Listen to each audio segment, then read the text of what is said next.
really ain't cutting no slack for the girl Clara, bro. It was a good album. It was a nice album. He's like, I ain't even listened to it, but this is boring. Bro, you want to hear boring? Let me tell you about boring.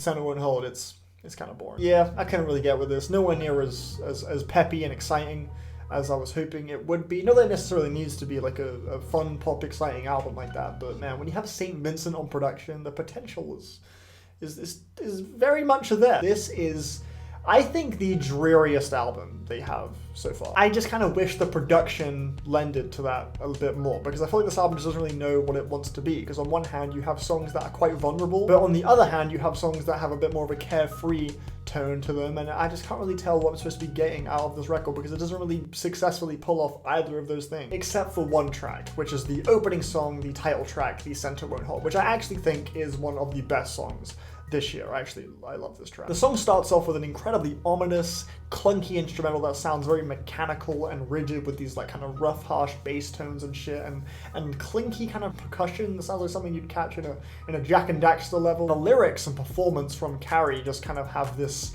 insatiable want, this greed, this like desperation that's just really nicely accompanied by the repetition of The Center Won't Hold. It just gives off this like feel of just something on the brink of falling apart. And then when the track does eventually explode at the end of the song, it's super gratifying, a really nice build up to that moment, and I think it just makes for a pretty exhilarating start to the project that really got me excited to see where things would go. And just judging from that build up, that the production was just kind of odd, and it was wonky, it was different, and that made me think, okay, yeah, St. Vincent's on production this time around. And I could hear that change in the style on that first track alone. I was like, okay, I can see where St. Vincent's hands were with this song. But then the next few tracks just sound like the most safe shit ever, honestly. It's just the most standard, cut and dry, peppy, Sleater-Kinney indie pop shit. It's just really nothing particularly exciting. Those alt-rock guitar tones are there, those explosive hooks are there. You kind of heard it before. They pulled it off better in 2015 with that comeback record, No Cities to Love, which I wasn't a huge fan of, but at least it kind of had the spunk that you'd expect from a Sleater-Kinney project, but they're really not bringing it performance-wise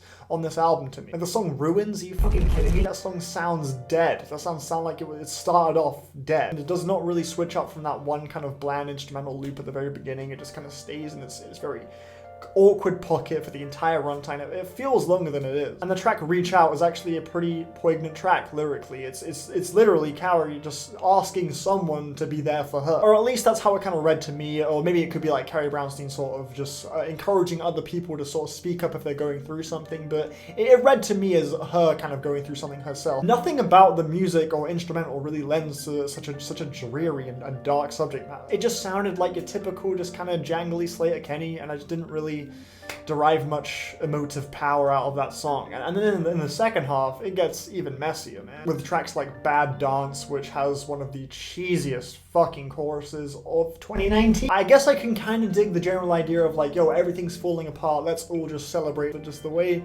they frame it in the hook just, it made me wince a bit. Just like that, the whole dance metaphor is... It just makes the song feel so much more passionless and limp to me when you frame it in that kind of way.